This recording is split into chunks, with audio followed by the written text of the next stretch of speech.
آج کی عورت وہ جو آپ بات کر رہی تھی کہ جو ڈیمانڈ کرتی ہے, جو ہر چیز کے رائٹس پہ بات کر رہی ہوتی ہے کہ میرا یہ رائٹ ہے, مجھے یہ حقوق چاہیے, مجھے یہ چیز کی کمی ہے, مجھے ایک عورت کو مانگنا کیوں پڑتا ہے؟ اگر شادی کے رشتے میں بندھی ہوئی ایک عورت ہے جو کسی کے گھر سے آئی ہے, اس عورت کو اپنی چیزوں کو مانگنا کیوں پڑتا ہے؟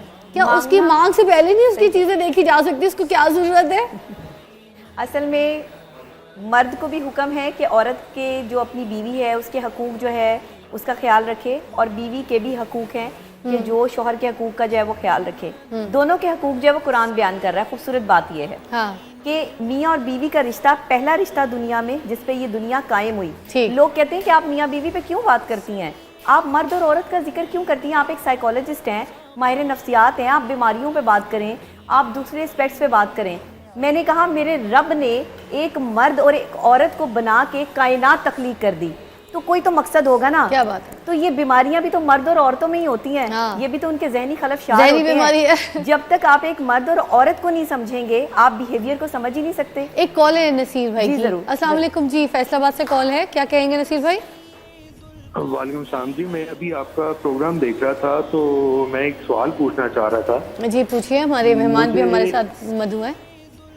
مجھے ایک چیز یہ نہیں سمجھ آ رہی کہ میرے ساتھ ایک پرابلم چل رہی ہے. بیسکلی میرے ساتھ پرابلم یہ ہے کہ میری ایک اسسٹنٹ ہے جو مجھے بلیک میل کر رہی ہیں کافی ٹائم سے, اور مجھے یہ کہتی ہیں کہ وہ حتیٰ کہ وہ میرڈ ہیں, ٹھیک ہے, اور وہ مجھے یہ کہتی ہیں کہ جی میں اپنے شوہر سے میں طلاق لیتی ہوں اور تم میرے ساتھ شادی کرو, میں تمہارے ساتھ رہنا چاہتی ہوں. لیکن میرے اینڈ پہ ایسا کوئی سینیریو نہیں ہے, میں ان سے اپنی عزت بچا رہا ہوں. آپ شادی شدہ ہیں؟ مجھے بالکل الحمدللہ, لیکن مجھے سمجھ نہیں آ رہی کہ آج کل کے دور میں چل کیا رہا ہے, عورتیں کر کیا رہی ہیں. ہر جگہ پہ مردوں کو برا کہا جاتا ہے. آپ کی اسسٹنٹ ہیں, آپ کے ساتھ کام کرتی ہیں, آپ کی کولیگ ہیں, اور آپ کو بلیک میل کر رہی ہیں بالکل کہ مجھے شادی کرو. بالکل. تو کس طریقے سے بلیک میل ہو رہے ہیں آپ نے کوئی اپنا تو ہاتھ دیا ہوگا, کوئی ایسی غلطی تو کی ہوگی, کوئی ایسا کام تو کیا ہوگا, کہیں آپ نے کوئی کچھ تو غلط کیا ہے, کوئی منہ کالا کیا ہے آپ نے جو آپ بلیک میل ہو رہے ہیں؟ کچھ تو ہو رہا ہے. نہیں, میں نے ایسا کچھ نہیں کیا. تو پھر بلیک میل کیوں ہو رہا ہے؟ شٹ اپ کال دیں اس کو کہ بھائی I am not that type, I can't میری یو. یا پھر آپ نے دوستی کا تعلق اتنا گہرا کر لیا ہوگا کہ اب آپ کو فورس کر رہی ہے. کچھ تو کیا ہے نا, عورت کو برا کہہ رہے ہیں, کچھ آپ کی بھی تو غلطیاں ہوں گی. ایسے کیسے ہو سکتا ہے میرے اینڈ پہ کہ دودھ سے مکھی نکالیں آپ اور آپ بولیں کہ جی پھر؟ ایسا نہیں ہے. میرے اینڈ پہ اگر کوئی غلطی ہوتی تو میں شاید آپ کے شو پہ کال ہی نہیں کرتا, ٹھیک ہے. تو آپ اس کو شٹ اپ کال دینا. میرے پروگرام میں کال کر کے مجھے کیوں بتا رہے ہیں کہ ایک اسسٹنٹ آپ کے پیچھے پڑ گئی ہے, شادی شدہ ہے, اپنے شوہر سے طلاق لینے کے لیے تیار ہے. مجھے ایک چیز یہ بتائیں کہ اگر وہ عورت کہتی ہے اگر آپ مجھے ٹائم نہیں دیتے, اگر آپ مجھے ملتے نہیں ہیں, ٹھیک ہے, تو اگر میں اپنے کپڑے پھاڑ لیتی ہوں یا کچھ میں ایسا کر لیتی ہوں, ٹھیک ہے, تو اینڈ پہ ساری جو آفس میں کہاں سے کپڑے اس طرح سے کرے گی, اس طرح سے ایکٹ کرے گی. میری بات سنیں, کوئی امیتابھ بچن کی فلم نہیں چل رہی ہے, جانے دیں, دنیا دیکھیے, جانے دیں پلیز.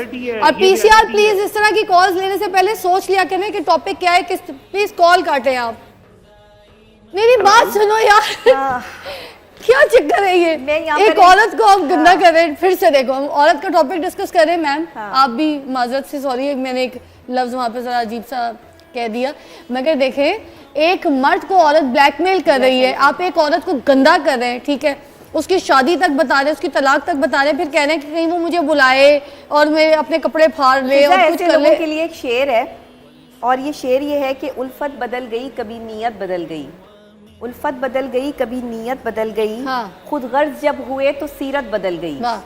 اپنا قصور دوسروں کے سر پہ ڈال کر, اپنا قصور دوسروں کے سر پہ ڈال کر کچھ لوگ سمجھتے ہیں کہ حقیقت بدل گئی.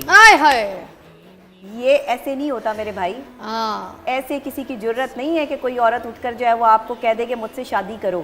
شادی کرنے کے لیے وہی عورت کہے گی جسے آپ نے کبھی جو ہے وہ بھاؤ دیا ہوگا. اور گندا دیکھے کیسے کر رہے ہیں کہ وہ اپنے میاں سے طلاق لے کے, اور اگر وہ ایسا کر رہی ہے تو اس کے ذہنی کوئی اس طرح کا کوئی مرض ہوگا اس کو, یا کوئی پرابلم ہوگی کہ وہ پھر ہر کسی کو تنگ کرتی ہوگی, یا تو پھر یہ کوئی مسئلہ ہے. اسسٹنٹ کیوں رکھا ہے پھر اس کو اپنا؟ آپ اسے, ہاں ظاہر ہے اسسٹنٹ ہے, آپ کا اسسٹنٹ ہے تو آپ نے کچھ تو اس کو کہا ہوگا نا. اب اپنی بیوی سے بچنے کے لیے یا معاملات کو جو ہے وہ خرابی کے لیے اگر آپ ایسا چاہ رہے ہیں تو ایسا نہ کریں, کسی بھی عورت کو جو ہے وہ تذلیل نہ کریں. اپنا قصور دوسروں کے سر پہ ڈال کر آپ یہ نہ سمجھیں کہ حقیقت بدل گئی. حقیقت کچھ اور ہوتی ہے.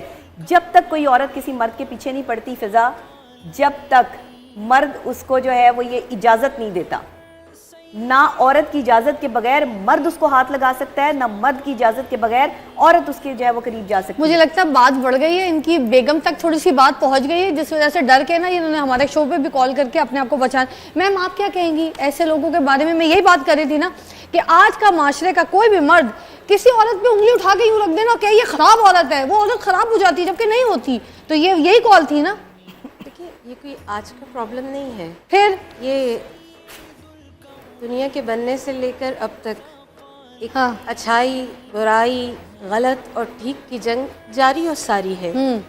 اللہ نے 1.25 لاکھ رول ماڈلز دیے ہیں ہاں مردوں کے لیے، لیکن میں قربان ہوں ساتھ کے کہ جس نے فقط ایک رول ماڈل صنف نسواں کے لیے، یعنی شاید خدا کو 1.25 لاکھ نبیوں اور 12 اماموں کی ضرورت تھی مردوں کے لیے آئینے تیار کرنے کے لیے، لیکن جب اللہ چاہتا تھا کہ مستورات کے لیے آئینہ بنائے، مثال بنائے، تو اللہ نے ایک ہی مستور کو اولین سے آخرین تک۔ تو رول ماڈل اصل میں مقصد کیا ہے کہ جو جناب سیدہ کا پیکر ہے وہ جناب حوا کے لیے بھی رول ماڈل ہے، بے شک اور صبح قیامت تک آنے والی ہر عورت کے لیے۔ بے شک میم، جناب سیدہ کی 3 خوبیاں ہیں، وہ خود کہتی ہیں مجھے 3 چیزوں سے عشق ہے، یعنی مجھے آپ کو کیا بننا ہے، 3 چیزوں سے جناب فاطمہ عشق کرتی ہیں۔ پہلا قرآن کی تلاوت، ماشاءاللہ، دوسرا زیارت رسول پاک، ماشاءاللہ، اور تیسرا انفاق فی سبیل اللہ۔ یہ دین کو 3 انداز میں بیان کر دیا، یعنی میم ایک چھوٹی سی بریک لیں گے، ایک وقفہ ہے، اس کے بعد دوبارہ جوائن کرتے ہیں، مگر آخری میں جاتے جاتے میں یہ کہوں گی خدا را آپ جو معاشرے کے مرد ہیں نا، آپ لوگ نا شیٹر ہیں عورت کے لیے۔ عورت کہیں روڈ پہ جا رہی ہو، آپ کی جان پہچان ہو نہ ہو، مگر آپ اس کا شیٹر ہے یار۔ آپ کے گھر میں جو عورت بیٹھی ہے اس کا بھی شیٹر ہے، آپ کی بیوی بچے بہن بیٹی سب کا۔ آپ کے جو آفس اداروں میں جو لڑکیاں کام کرتی ہیں ان کے بھی آپ شیٹر ہیں۔ پردہ رکھیں بھائی ایسی چیزوں کا، کسی عورت کی عزت کو ایسے اچھال لیں۔ آپ کی اپنی غلطی بتا نہیں رہے، وہ اپنے اوپر آئیے تو اس طرح کی کال کریں کسی پروگرام میں، یار خدا نہ کسی عورت کی عزت کیجیے۔